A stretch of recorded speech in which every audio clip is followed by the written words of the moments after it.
नमस्कार, ये आकाशवाणी शिमला है। अब आप प्रभा शर्मा से प्रादेशिक समाचार सुनिए। आज के मुख्य समाचार। प्रदेश में धारा 118 के तहत मंजूर की गई जमीन पर तय समय में काम शुरू न करने पर सरकार नहीं देगी कोई छूट। बेमौसमी वर्षा, बर्फबारी व सूखे से राज्य में अब तक कृषि बागवानी को 645 करोड़ रुपए से अधिक का नुकसान। कांग्रेस ने बेरोजगारों से खिलवाड़ व भर्ती मामले पर सदन से किया वॉकआउट, मुख्यमंत्री ने की निंदा। और हिमाचल निर्माता व प्रदेश के पहले मुख्यमंत्री डॉक्टर यशवंत सिंह परमार को जयंती पर किया गया नमन। अब समाचार विस्तार से। मुख्यमंत्री जयराम ठाकुर ने कहा है कि राज्य सरकार ने लोक निर्माण विभाग में पिछले 3 साल में सहायक और कनिष्ठ अभियंताओं के 509 पदों को भरा है। विभाग में सेवानिवृत्ति और स्थानांतरण के कारण खाली हुए 166 पदों को भी सरकार जल्द भरने जा रही है। आज विधानसभा में प्रश्नकाल के दौरान भाजपा सदस्य रमेश धवाला के सवाल के लिखित जवाब में मुख्यमंत्री ने ये जानकारी दी। जयराम ठाकुर ने विधायक मुल्ख राज के सवाल के जवाब में कहा कि हर विधानसभा क्षेत्र की नाबार्ड के तहत विधायक प्राथमिकता योजना की अधिकतम सीमा 135 करोड़ रुपए तय की गई है।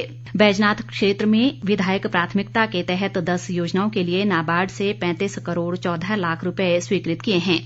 कांग्रेस विधायक राजेंद्र राणा के सवाल के लिखित जवाब में राजस्व मंत्री महेंद्र सिंह ठाकुर ने कहा कि प्रदेश में भू अधिनियम की धारा 118 के तहत जिन लोगों को जमीन खरीदने की मंजूरी मिली है उन्हें 2 वर्ष के भीतर अपना काम शुरू करना होगा।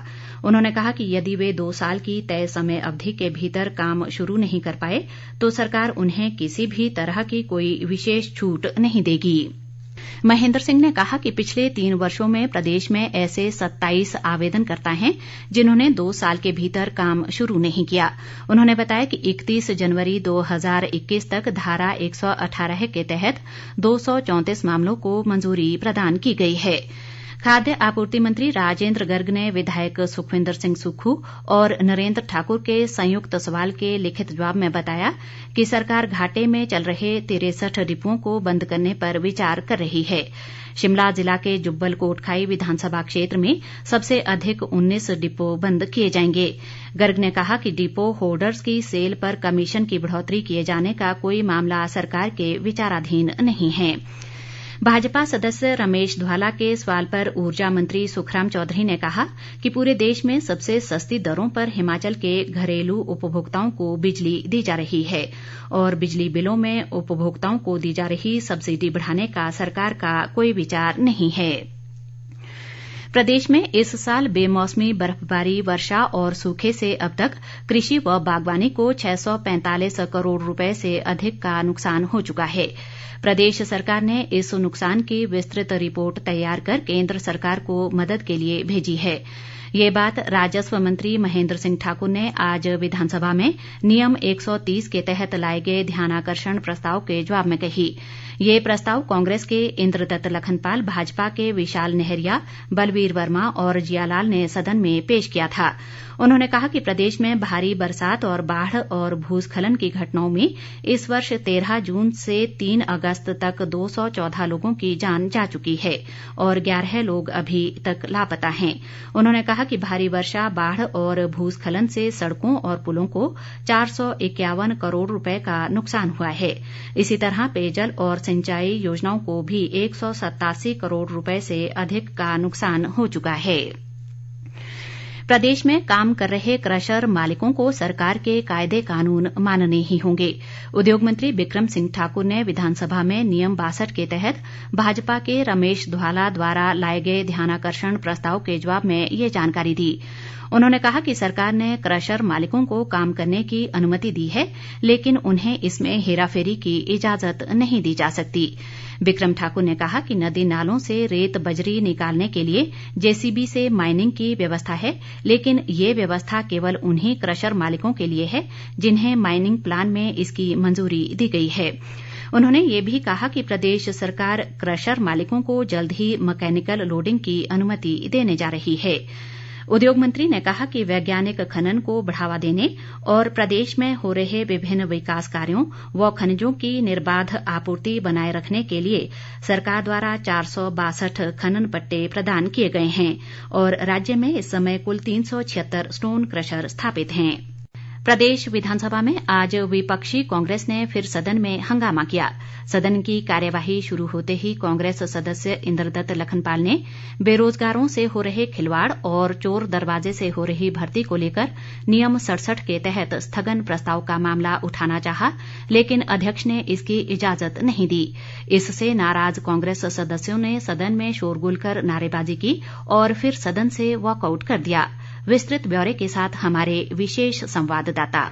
विपक्षी कांग्रेस सदस्यों ने आज फिर सदन में हंगामा, नारेबाजी की और सदन से वॉकआउट किया। कांग्रेस के इंद्रदत्त लखनपाल ने बेरोजगारों से खिलवाड़ और चोर दरवाजे से हो रही भर्ती को लेकर नियम 67 के तहत स्थगन प्रस्ताव का मामला उठाने पर विधानसभा अध्यक्ष से इसकी इजाजत न मिलने पर विपक्षी दल कांग्रेस ने सदन से वॉकआउट किया। इससे पहले नेता प्रतिपक्ष मुकेश अग्निहोत्री ने कहा कि राज्य में बेरोजगारों से धोखा हो रहा है और चोर दरवाजे से भर्तियां की जा रही है। उन्होंने आरोप लगाया कि एक हल्के से ही 5000 भर्ती आउटसोर्स पर हो गई है। उन्होंने बेरोजगारी और आउटसोर्स पर किस हल्के से कितने लोगों को रखा गया है उसे लेकर श्वेत पत्र जारी करने की मांग की। उधर विधानसभा अध्यक्ष विपिन सिंह परमार बार बार सदस्यों को शांत करवाते रहे, लेकिन कांग्रेसी सदस्य नहीं माने और नारेबाजी करने लगे और वे फिर सदन से वॉकआउट कर गए। इस पर अध्यक्ष ने कहा कि वे इस मामले पर व्यवस्था दे रहे हैं। उन्होंने कहा कि आज सुबह नियम 67 के तहत विधायक मुकेश अग्निहोत्री, आशा कुमारी, इंद्रदत्त लखनपाल, कर्नल धरीराम शांडिल और राजेंद्र राणा की तरफ से बेरोजगारों से हो रहे खिलवाड़ और चोर दरवाजे से हो रही भर्ती को लेकर नोटिस दिया गया था। उन्होंने कहा कि इस संबंध में 2 अगस्त को एक प्रश्न लगा था और इस पर सरकार ने विस्तृत जानकारी दे दी थी। वहीं नियम 130 के तहत भी इस मामले पर नरेंद्र ठाकुर की तरफ से चर्चा की सूचना मिली है। इसे देखते हुए वे स्थगन प्रस्ताव को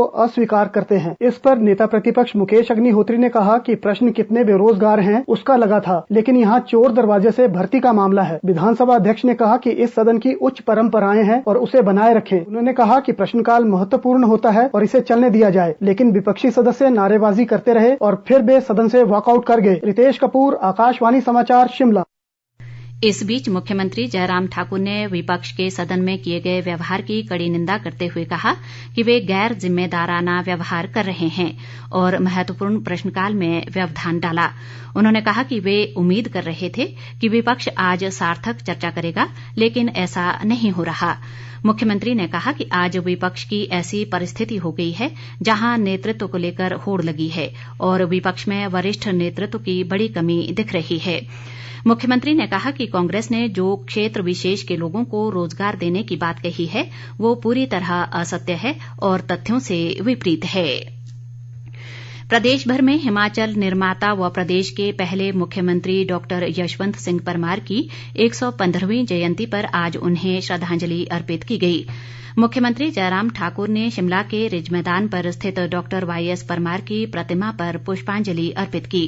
डॉक्टर परमार की जयंती पर बाद दोपहर राज्य स्तरीय समारोह शिमला के पीटर हॉफ में हुआ, जिसमें मुख्यमंत्री जयराम ठाकुर मुख्य अतिथि के तौर पर मौजूद रहे। इस अवसर पर उन्होंने हिमाचल के निर्माण में डॉक्टर परमार के योगदान को याद किया। मुख्यमंत्री ने कहा कि डॉक्टर वाईएस परमार ने कठिन परिस्थितियों के बावजूद और कड़े संघर्ष से हिमाचल के निर्माण में अहम भूमिका निभाई। समारोह में संसदीय कार्य मंत्री सुरेश भारद्वाज और नेता प्रतिपक्ष मुकेश अग्निहोत्री अतिथि के रूप में उपस्थित रहे। विधानसभा परिसर में भी डॉक्टर परमार की जयंती पर कार्यक्रम का आयोजन किया गया। उधर प्रदेश विश्वविद्यालय के सभागार में डॉक्टर परमार पीठ और कला संस्कृति भाषा अकादमी द्वारा संयुक्त रूप से एक कार्यक्रम आयोजित कर उन्हें याद किया गया। अखिल भारतीय कांग्रेस कमेटी के नेताओं ने डॉक्टर यशवंत सिंह परमार को जयंती पर शिमला स्थित पार्टी कार्यालय राजीव भवन में अपने श्रद्धासुमन अर्पित किए। टोक्यो ओलंपिक में कांस्य पदक जीतने वाली भारत की स्टार बैडमिंटन खिलाड़ी पीवी सिंधु का कल दिल्ली के इंदिरा गांधी अंतर्राष्ट्रीय हवाई अड्डा पहुंचने पर भव्य स्वागत किया गया। केंद्रीय खेल मंत्री अनुराग ठाकुर ने उन्हें बधाई दी। इस बीच खेल मंत्री अनुराग ठाकुर ने बॉक्सर लवलीना बोरगोहेन को टोक्यो ओलंपिक में कांस्य पदक जीतने पर बधाई दी है। एक ट्वीट में अनुराग ठाकुर ने कहा कि लवलीना ने अच्छा प्रदर्शन किया है और उसकी इस उपलब्धि पर भारत को गर्व है। उन्होंने कहा कि एक और भारत की बेटी ने शानदार प्रदर्शन किया है। अनुराग ठाकुर ने कहा कि लवलीना का पहला ओलंपिक था, लेकिन उसके बावजूद उन्होंने शानदार प्रदर्शन किया। अंत में मुख्य समाचार एक बार फिर। प्रदेश में धारा 118 के तहत मंजूर की गई जमीन पर तय समय में काम शुरू न करने पर सरकार नहीं देगी कोई छूट।